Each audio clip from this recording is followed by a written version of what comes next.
Hi everyone. तो last time तक हमने क्या पढ़ लिया था? हमने रूट्स निकालने के तरीके देख लिए थे, है ना? जिसमें कि हमने सबसे पहले ये चेक किया था कि अगर मेरे पास में कोई एक क्वाड्रेटिक है तो क्वाड्रेटिक को सबसे इजीली कैसे रूट्स निकाले जा सकते हैं उसके, कि आप फैक्टराइज कर लो। अगर आप फैक्टराइज कर पा रहे हो मिडिल टर्म को सेपरेट करके, तब तक तो कोई दिक्कत नहीं है, बहुत इजीली चीज़ें आ जाती हैं। लेकिन अगर कोई चांस बन रहा है कि आप उसे फैक्टराइज नहीं कर पा रहे हो, तो उसमें दो ऑप्शन बनते हैं कि या तो उसके रूट्स आ ही नहीं रहे होंगे, और या तो उसके रूट्स आएंगे पर आप स्प्लिट नहीं कर पा रहे हो, क्योंकि जो फैक्टर्स बन रहे होंगे वो इरेशनल जा रहे होंगे। एक रीज़न ये हो सकता है, और दूसरा रीज़न ये भी हो सकता है कि मे भी शायद अपना कैलकुलेशन वीक है, कि मैं फैक्टर्स सोच ही नहीं पा रहा हूँ। वो दो नंबर का सम और दो नंबर का फैक्टर्स मैं सोच नहीं पा रहा हूँ शायद, इसीलिए भी मैं फैक्टराइज नहीं कर पा रहा हूँ। तो दोनों चीज़ों का सॉल्यूशन, आई मीन तीनों चीज़ों का सॉल्यूशन क्या होता है? That is Shridharacharya formula. और वो डायरेक्टली आपको एक्स की वैल्यू देता है by using minus b plus minus root of b square minus four a c by two, जब मेरी क्वाड्रेटिक होती है a x square plus b x plus c. ठीक है ना? तो ये फॉर्मूला यूज करके आप रूट निकाल सकते हो। इतना तो हमने देखा था। अब इस पे या तो हम लोग क्वेश्चन कर सकते हैं वैल्यू पुट करके आंसर पता करने की, पर मुझे ऐसा लगता है मैं फ़िलहाल उस चीज़ में इंटरेस्ट नहीं हूँ। मैं चाहता हूँ हम थोड़ा सा दिमाग लगाएं। सो अभी हम रूट्स से रिलेटेड कुछ क्वेश्चन करने वाले हैं डेफिनेटली, लेकिन उसमें वो थोड़े से ट्रिकी होंगे, थोड़ा सोचना होगा। क्वेश्चन साइड पहले, आपको डायरेक्टली रूट निकालने का सेंस में भी शायद एकदम से ना समझ में आए, क्योंकि श्रीधराचार्य को यूज़ करना और फैक्टराइजेशन अप्लाई करना, ये सब ऑलरेडी आप टेंथ में पढ़ चुके होगे, है ना? तो अगर आपको प्रैक्टिस करना भी है तो you can go for the tenth R D Sharma, and you can check out examples in that book. Okay, but time थोड़ा सा प्रीशियस है। वैसे तो मैं टाइम दे सकता हूँ, मुझे कोई दिक्कत नहीं है, बट फिर भी let's try some more challenging problem. Okay, start करते हैं। तो मैं एक एग्जांपल लेता हूँ, थोड़ा सा कुछ डिफरेंट है, ठीक है? आप सोचिएगा। और ऐसा लिखते हैं, for p x equal to a x square plus b x plus c. So ये रिलेटेड तो रूट से ही है, लेकिन थोड़ा सा डिफरेंट सोचना पड़ सकता है आपको। तो for p x equal to a x square plus b x plus c, if a plus b plus c equal to zero, अगर a plus b plus c equal to zero है, then find one of the roots, find one of the roots. अब ये पता नहीं क्यों एक doubt सा आता है मेरे को, कि जब भी मैं वाइट से लिखता हूँ और मेरी राइटिंग काफ़ी अच्छी आने लग जाती है ना? और मैं जैसे कोई कलर पिक कर रहा हूँ, आई मीन येलो से भी अच्छी आती है। सो आई थिंक मैं वाइट से करता हूँ। शायद देखते हैं राइटिंग में कितना चेंज आता है। सो क्वेश्चन क्या बोल रहा है? मेरे पास में एक क्वाड्रेटिक है, that is a x square plus b x plus c, जिसमें कि a plus b plus c मेरा ज़ीरो दिया हुआ है, और आपको एक रूट फाइंड करने के लिए बोला। सो आप इसको देखिए कि if a plus b plus c, so what is a plus b plus c? A plus b plus c क्या है? आप अगर इसको ध्यान से देखोगे तो ये क्या दिख रहा है आपको? Sum of coefficient, sum of coefficient.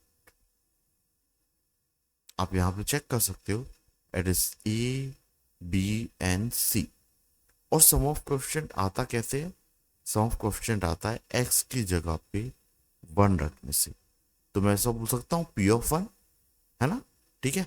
अब पी ऑफ वन रखने से ए प्लस बी प्लस सी आ रहा है ना? लेकिन ए प्लस बी प्लस सी की वैल्यू कितनी दी है? जीरो। तो अगर पी ऑफ वन जीरो हो रहा है, या फिर मैं इस तरीके से बोलूं कि एक्स की जगह पे कोई एक वैल्यू रखने पे मेरा सम जीरो होगा, या मेरे पूरे पॉलिनोमियल का पूरा एक जो फैक्टर बन रहा है, पूरा सम करने पे जो चीज बन रही है, दैट दैट बिकम जीरो। मैं क्या बोल सकता हूँ, एक्स की वो वैल्यू मेरी रूट होगी। तो इसका रूट हम क्या कंक्लूड कर पा रहे हैं, दैट इज वन। वन इसका एक रूट होने वाला, so one is one of the root. Hopefully ये चीज आपको समझ में आ गई है ना। सो इस क्वेश्चन से आप क्या सीख रहे हो कि भाई कभी भी आपको क्वेश्चन आता है तो आपको चेक करना है, that is sum of coefficient. क्या सम ऑफ कोएफिशिएंट जीरो हो रहा है? अगर सम ऑफ कोएफिशिएंट आपका जीरो हो रहा है तो डेफिनेटली आपका एक रूट क्या होने वाला है, दैट इज वन। तो ये काफी अच्छी चीज है ना। अगर आपकी एक क्वाड्रेटिक है, अगर आप मान लो आपकी एक क्यूबिक है और उसमें भी सम ऑफ कोएफिशिएंट अगर आपका जीरो आ रहा है, तो वहां से आप एक कंक्लूजन तो निकाल ही सकते हो ना कि x माइनस वन इसका एक फैक्टर होने वाला है। और अगर आप एक क्यूबिक में से एक x माइनस वन का फैक्टर कॉमन निकाल पा रहे हो, तो बचने वाली एक क्वाड्रेटिक होगी, जिस क्वाड्रेटिक के आप रूट निकाल पाओगे बाय श्रीधराचार्य। ठीक है। सो ये कुछ तरीके हैं। तो ये तरीका एक यही है, आपको सम ऑफ कोएफिशिएंट चेक करना चाहिए। ठीक है ना। One is one of the root. इसी में थोड़ा सा आगे चलते हैं। ये कुछ इस तरीके से कि अगर आपको थोड़ा आगे और पता है तो आप और क्या सोच सकते हो कि इसी क्वाड्रेटिक में product of roots, that is product of roots, ये चीज क्या होती है? तो प्रोडक्ट ऑफ रूट्स क्या होता है, सी बाय ए, है ना। सी बाय ए मीन्स जो मेरी पॉलिनोमियल है उसका कांस्टेंट टर्म डिवाइड बाय मेरा leading coefficient, constant term divide by leading coefficient. अब सी बाय ए हमेशा सी बाय ही होगा क्या? नहीं, इसके आगे का साइन डिपेंड करता है। अगर मेरी पॉलिनोमियल की डिग्री इवन है तो सी बाय ए के आगे साइन आता है पॉजिटिव का। और अगर मेरे पॉलिनोमियल की डिग्री ऑड है तो सी बाय ए के आगे साइन आता है नेगेटिव का। तो ये चीज आप चाहो तो नोट कर सकते हो। ये एक बहुत अच्छा ऑब्जर्वेशन है ना, कि सी बाय ए। सो आप ऐसा लिख सकते हो कि जो प्रोडक्ट ऑफ रूट्स होता है in general, product of root, यहां मत लिखो, आप साइड में लिखो। आई मीन मैं साइड में लिख देता हूं तो आपको भी एक तरह से हिंट मिलेगी कि यार मैं ये साइड नोट लिखवाना चाह रहा हूँ। ओके, तो आप यहाँ पे लिख सकते हो कि what is product of roots, product of roots equal to -1 की पावर n। ठीक है, and it is c by a that is simply constant term से ध्यान रखना। सी ऐसा नहीं है कि आपने ABCD लिखा तो सी वो वाला है, नहीं, इस सी से आप ध्यान रखिए कि ये मैं कांस्टेंट टर्म की बात कर रहा हूँ, आपके पॉलिनोमियल की। कांस्टेंट टर्म आपको पता कैसे लगती है, एक्स की जगह पे जीरो रखोगे तो उस पॉलिनोमियल की कांस्टेंट टर्म आपको मिल जाएगी। इसी चीज अपन ने डिस्कस कर ली थी, है ना, वैल्यू ऑफ पॉलिनोमियल में डिस्कस की थी ये चीज। So c by a, a is what, leading coefficient. तो सी बाय ए इंटू -1 की पावर n। ये -1 की पावर n क्या बता रहा है, if n is even means degree of polynomial is even, then it becomes c by, और degree is odd then it becomes -cy। ये इस तरीके से आपको याद रखना है। एनीवे ये चीज तो हो गई। वापस हम मुद्दे पे आते हैं। सो क्या था भाई मुद्दा, ये कुछ इस तरीके से था, product of root c by a. अभी दो रूट अगर मैं एज्यूम कर रहा हूँ अल्फा इंटू बीटा, तो वो कितना होने वाला है, सी बाय ए, इसमें एक रूट मेरा क्या है, वन। तो यहां से मैं क्या कंक्लूड कर पा रहा हूं कि बीटा जो होने वाला है दैट इज सी बाय। ठीक है, सो सी बाय ए आपका एक आंसर आ रहा है। अब देखो इसमें एक चीज और हो सकता है कि आप में से कुछ बच्चे सोच रहे होंगे, सर आप प्रोडक्ट ऑफ फ्रूट से ही क्यों गए? जिन बच्चों को प्रोडक्ट ऑफ फ्रूट्स के बारे में पता है, आप सम ऑफ फ्रूट से क्यों नहीं गए, है ना? सो सम ऑफ फ्रूट से भी जाके देख लेते हैं, ऐसी कोई दिक्कत नहीं होगी, आपका आंसर सेम ही आएगा, है ना? दिखने में वो अलग होएगा, कोई दिक्कत नहीं है, बट आप मन की आंखों से देखोगे, है ना? इसमें मन की आंखों से देखना काफी जरूरी है, धीरे धीरे सीखना पड़ेगा। सो सम ऑफ फ्रूट्स भाई, ये कितना होने वाला है? That is alpha plus beta, और वो चीज होती है that is minus b by a. अब इसमें से एक रूट मेरा क्या है? That is one. तो ये one plus beta equal to minus b by, और बीटा कितना हो रहा है? Minus b by a minus one. अब तो ये दिखने में अलग लग रहा है है ना? लेकिन लेकिन लेकिन देखिए, ए का आप अगर एलसीएम लेते हो तो it will become minus b minus a divide by a. अब अभी भी आपको लग रहा हो कि ये डिफरेंट है, बट नहीं, ये डिफरेंट नहीं है। एक्चुअली ओरिजिनली, आप ओरिजिनली सोचोगे, थोड़ा पेन डिफरेंट चूज कर लेता हूँ। ओरिजिनली क्या हुआ था, मेरे को एक कंडीशन गिवन थी, and that is a plus b plus c equal to zero. तो सी की जगह पे आप माइनस ए माइनस बी सब्स्टिट्यूट कर सकते हो। So that is what the substitution.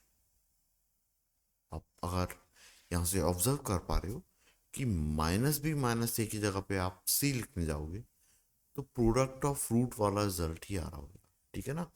सो इस तरीके से नहीं है कि ए बी और सी की वैल्यू आप मन से कुछ भी ले रहे हो।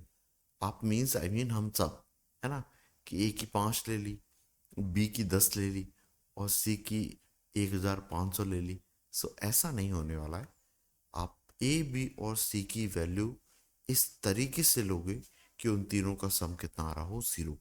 तभी तो वन उसका एक रूट आ रहा है, और उसके रिस्पेक्ट में मैंने दूसरे रूट की कंडीशन निकाली है ना? सो होपफुली चीज क्लियर हुई आपको इस क्वेश्चन से। अब हम देखते हैं कुछ नया, एक और चीज इसी को आगे बढ़ा के, ठीक है? सो नेक्स्ट चीज जो आ रही है इसमें, वो क्या आ रहा है कि अभी देखो, मैं ब्लू वाला नहीं चुनूंगा, अब मैं येलो वाला ही चुनूंगा, या ऑरेंज, ठीक है? ऑरेंज भी ऐसा लग रहा था, थोड़ा सा फ्लो में जा रहा है ना? सो नेक्स्ट एग्जांपल, अब देखिए, for for a minus b x square plus, एक सेकेंड, ये वाला अपन बाद में करेंगे। अपन पहले इससे रूट से ही एडअप जुड़े हुए क्वेश्चन करते हैं पहले तो। सो पहले अपन ये वाला ही करते हैं, आफ्टर दैट ये वाला करेंगे तो वो ज़्यादा अच्छे से क्लिक कर रहा है। So for p of x equal to e x square plus p x plus c.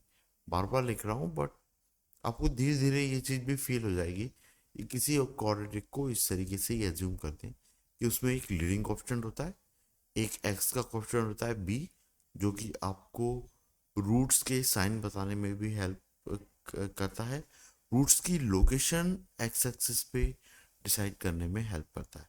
और सी क्या होता है? सी होता है intersection of my polynomial with the y axis.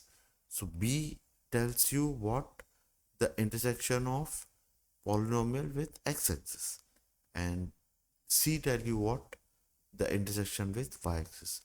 A tells you about your curve uh, goes in which direction.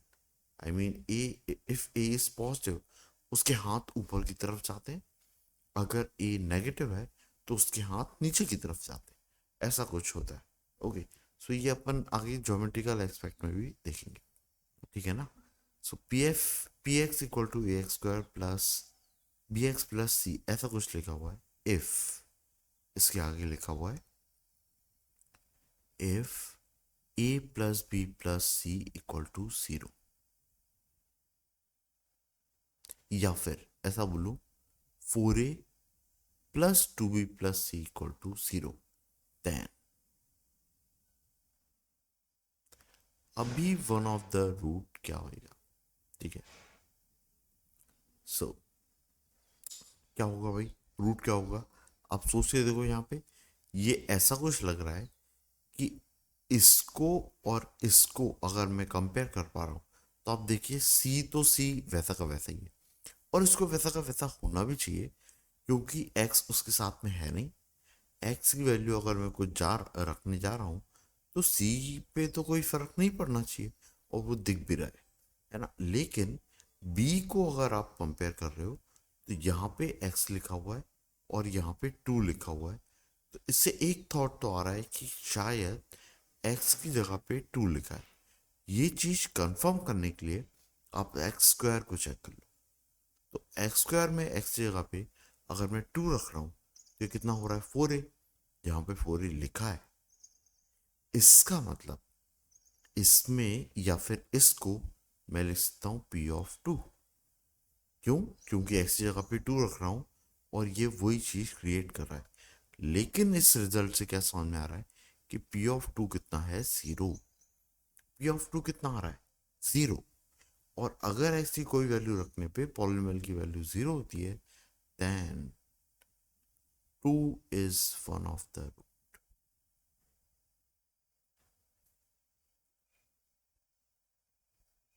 ठीक है, तो आपने यहां से क्या कंक्लूड किया है कि 2 इसका एक रूट आ रहा है ना। सो ये अब देखिए इसमें कोई मेथड नहीं है, ये बस ऐसा है कि आपको दिमाग बोल रहा है कि यार ऐसा कर लो शायद हो जाएगा। कोई अपन बहुत बड़ा फॉर्मूला यूज नहीं कर रहे हैं, ये जस्ट आई मीन जस्ट एक गेम है एक तरीके से, है ना। आप बस आपको थोड़ा सा दिमाग लगाना है, and you will figure out what they want to convince you, what they want to do, to think in the direction, in which direction, ठीक है ना। सो अभी नेक्स्ट देखते हैं पर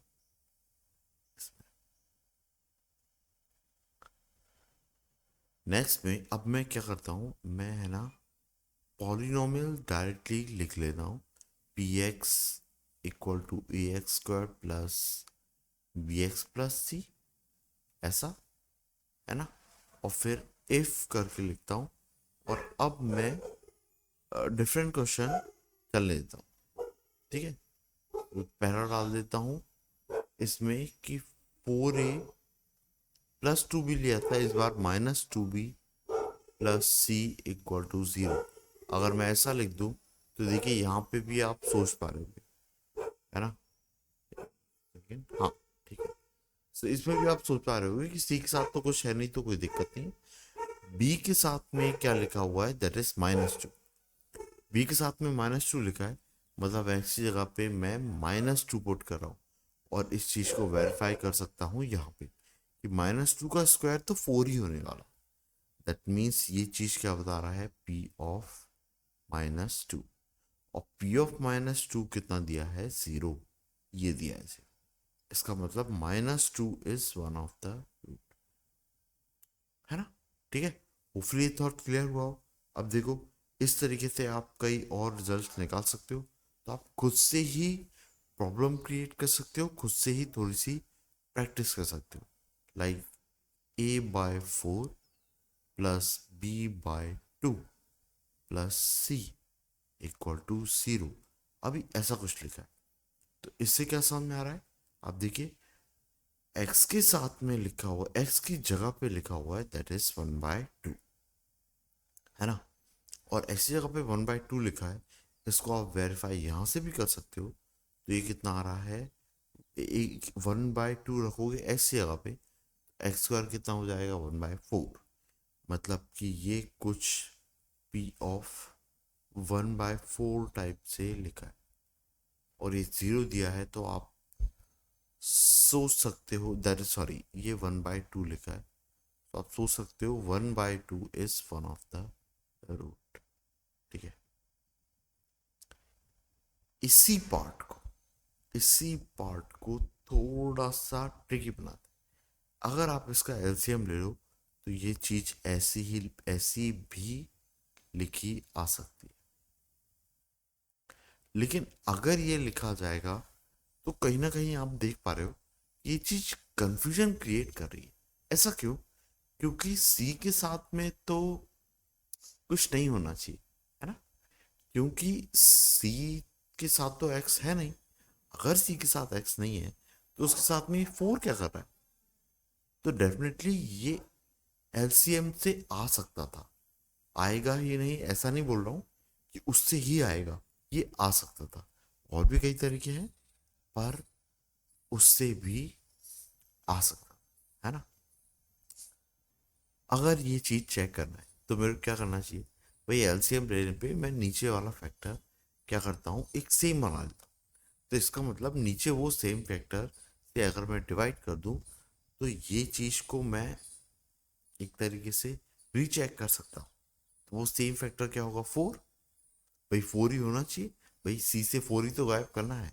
सो in that case I mean to resolve that case मेरे को four से डिवाइड करके देखना चाहिए। Let's get a trial.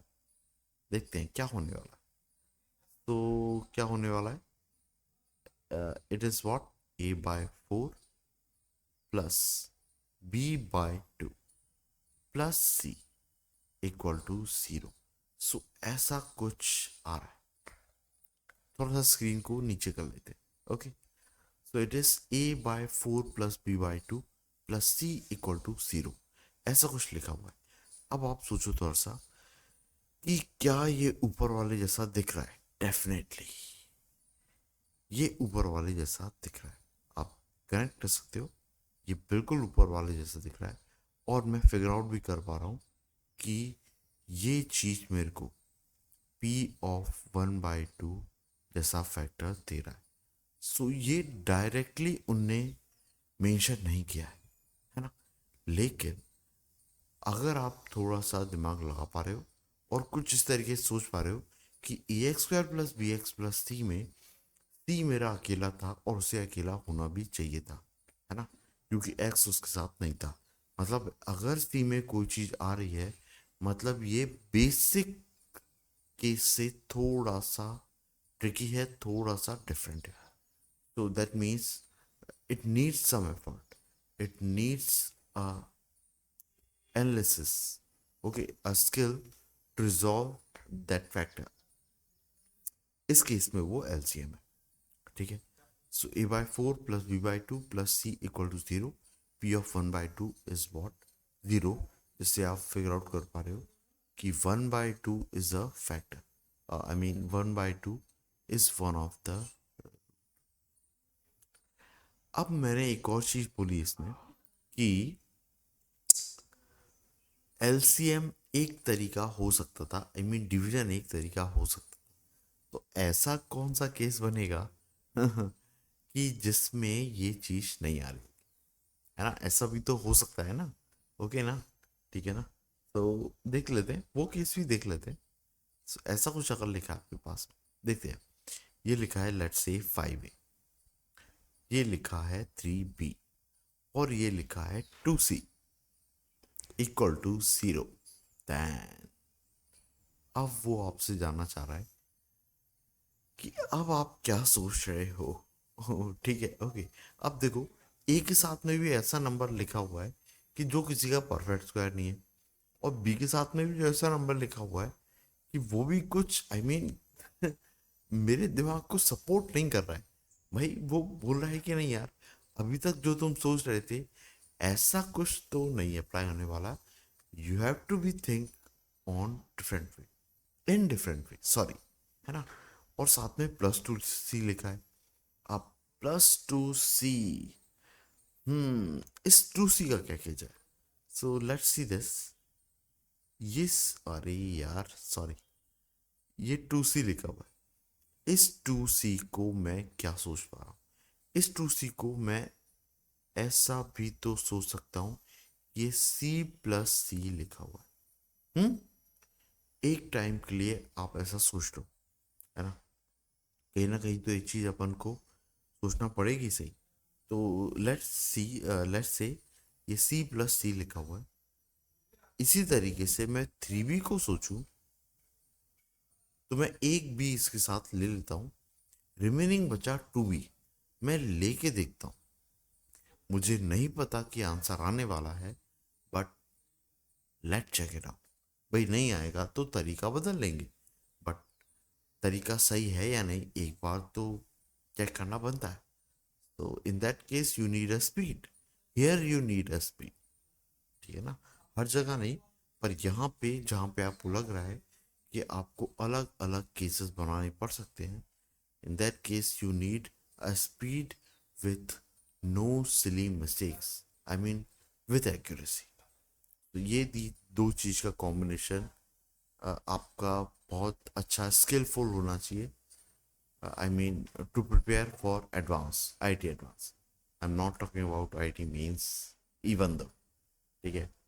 आप आई टी मेन्स में फिर भी कर सकते हो, not in I T advance. I T advance में एक्चुअली थॉट प्रोसेस ही कई बार इतना चैलेंजिंग हो जाता है कि आप थॉट प्रोसेस में गच्चा खा गए तो कैलकुलेशन तो छोड़ ही दो, लेकिन थॉट प्रोसेस आप सर्वाइव भी कर गए तो कैलकुलेशन भी कई बार चैलेंजिंग हो जाता है। तो आपकी अगर किस्मत है और question is purely analysis based, then you should attempt that. You must attempt that. I mean, you have to prepare in these upcoming 600 days or 650 days, so that your analytical skill must be very strong, because आप calculation side से थोड़ा सा save हो जाओगे। Definitely तीन चार question तीनों उसमें से ऐसे आ रहे होंगे जिससे कि आई मीन वो प्योरली एनालिटिकल बेस्ड होंगे और विदाउट कैलकुलेशन आप उनको फिगर आउट कर पा रहे हो। ठीक है। और जो मेरा वो बोलता है, आई मीन एनालिसिस बोलता है, जो मैंने पुराने एडवांस के पेपर भी देखे हैं, रिजल्ट्स भी देखे हैं, तो कहीं ना कहीं ऐसा होता है कि मैक्सिमम 50 to 55% पे आपको एक बहुत अच्छा आईआईटी मिल जाता है, अगर आप सीएस ब्रांच की डिमांड नहीं कर रहे हो तो। आप कॉलेज की बात कर रहे हो, अगर आईआईटी में एंटर करना चाह रहे हो तो 50% is enough. I think it is enough, है ना, टू गेट एन आईआईटी, है ना। हाँ, डेफिनेटली आप अगर अच्छा ड्रीम कर रहे हो then you must go for more than 50%, obviously, and don't stop on 50%, but 50% is minimum base that you must chase in that direction। और 50% कितना होता है कि लेट से 18 क्वेश्चन पर सब्जेक्ट आपका आ रहा है, मतलब पर सब्जेक्ट आपको 9 क्वेश्चन की तरीके से सोचना है कि यार 9 क्वेश्चन एनी हाउ मेरे को with accuracy and speed solve करना है। 9 क्वेश्चन फिर मैं छोड़ सकता हूँ, तो आपके अंदर से जो पैनिक वाली स्टेज है वो भी गायब हो जाएगी और एग्जाम टेम्परामेंट भी आप मैनेज कर पाओगे। ठीक है ना। सो आप 9 क्वेश्चन हैंडल कर पा रहे हो। अब पर subject 9 question, that means it is रफली अराउंड एक घंटे में 10 क्वेश्चन, और एक क्वेश्चन को 6 मिनट, मतलब आप पर क्वेश्चन 6 मिनट को 6 मिनट उसको दे सकते हो। अगर 6 मिनट से टाइम बचा पा रहे हो तो नेक्स्ट क्वेश्चन में आप 6 मिनट से ज़्यादा दे पा रहे हो।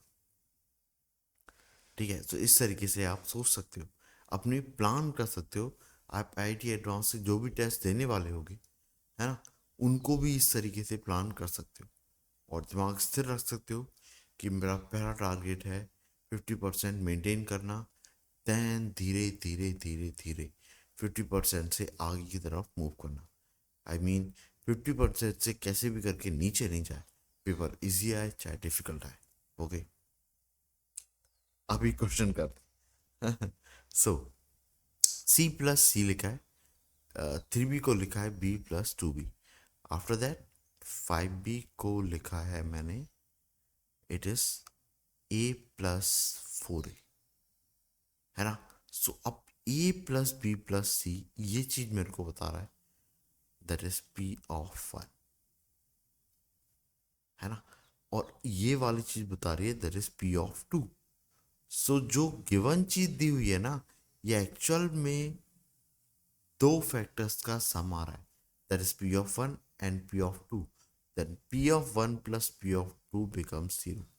तो ये कंडीशन अपने आप में थोड़ी सी डिफरेंट आ रही है ना। सो होपफुली ये चीज़ आपको समझ में आई हो, है ना, कि p of one plus p of two आया है, तो इसमें थोड़ी सी डिफरेंट तरीके से दिमाग लगाना पड़ रहा है। तो ठीक है, अ, इतना समझ में आ गया। अब आप देखिए, अब आप यहाँ पे और भी अपने हिसाब से आप थोड़ा सा क्रिएटिव बन सकते हो, क्रिएटिव साइड जा सकते हो, और अपने हिसाब से प्रॉब्लम क्रिएट कर सकते हो, उस तरीके से सोच सकते हो जैसा कि प्रॉब्लम सेटर सोचता है। तो वो चीज़ I mean actually it is a better way to prepare for IIT Advanced rather than go for same type of question practice and practice and practice। वो चीज़ इतनी काम नहीं देती। आपको थोड़ा इस तरीके से सोचोगे, धीरे धीरे आप अपना लेवल भी बढ़ा पाओगे, और एक बहुत ही एक अपना जो सिलेबस है या सोचने का दायरा एक बहुत शानदार शेप ले लेगा वो। यार मैं बहुत मल्टीपल डायरेक्शन में सोच सकता हूँ ऑन अ सिंगल टाइम। ठीक है, कुछ चेंज करते हैं इसी में। अब चेंज करने पे मैं क्वेश्चन लेता हूँ इस बार, लेकिन मैं वाइट से ही लिखूंगा क्वेश्चन। ठीक है ना, वाइट थोड़ा फ्लो में जा रहा है ऐसा लग रहा है। So for a minus b x square plus b minus c x plus c minus a equal to zero, ऐसा कुछ लिखा है। इसके लिए if both the roots, if both the roots are equal, if both the roots are equal, then find the relation between, find the relation between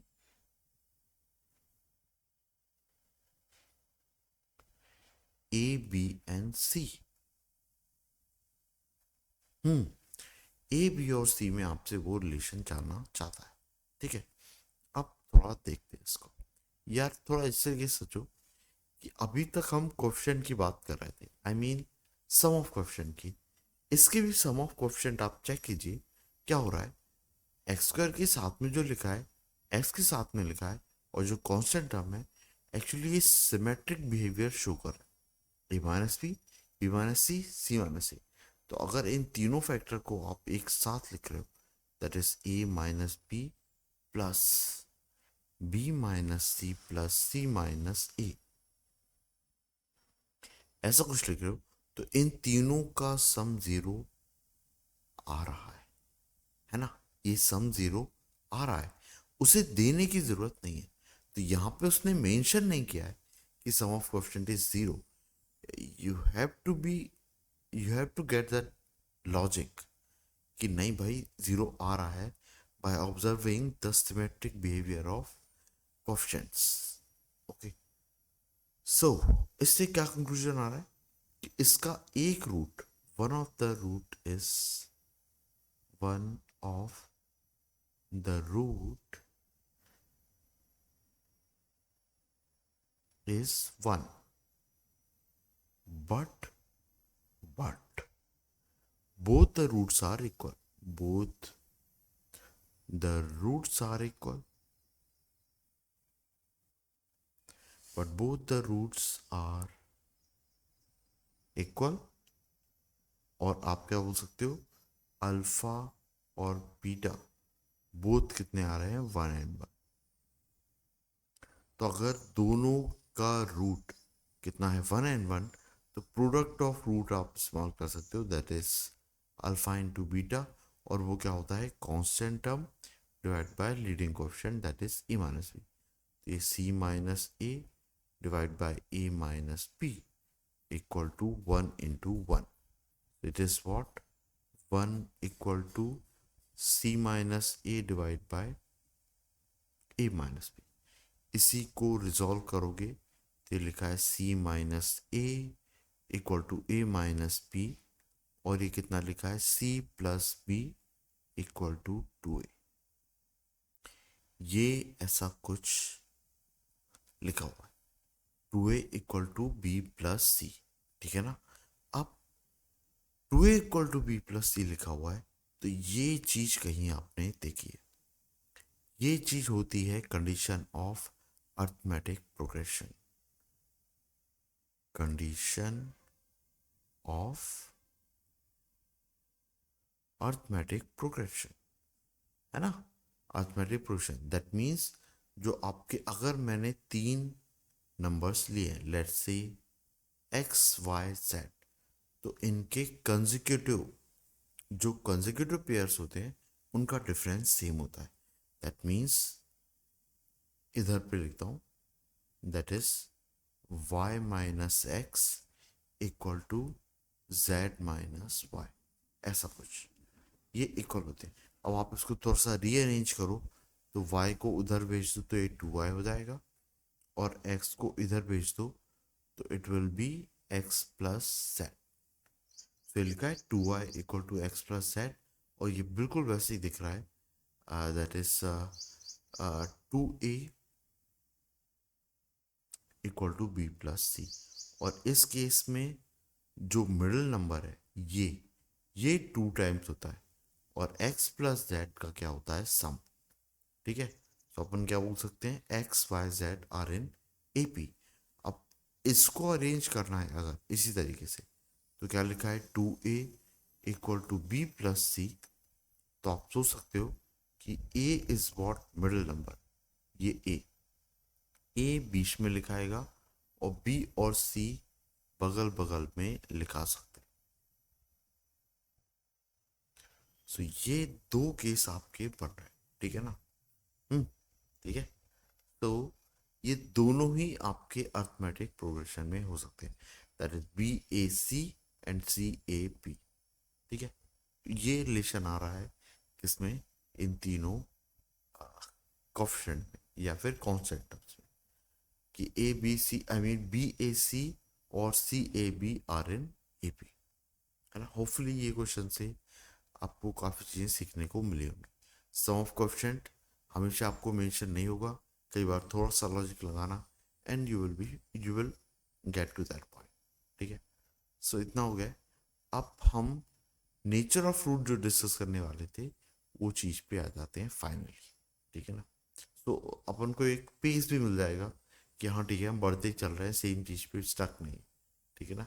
और hopefully आप लोग श्रीधराचार्य को यूज़ करने वाले एग्जाम्पल, परफेक्ट स्क्वायर और मिडिल टर्म सेपरेट करने वाले example की प्रैक्टिस कर सकते हो।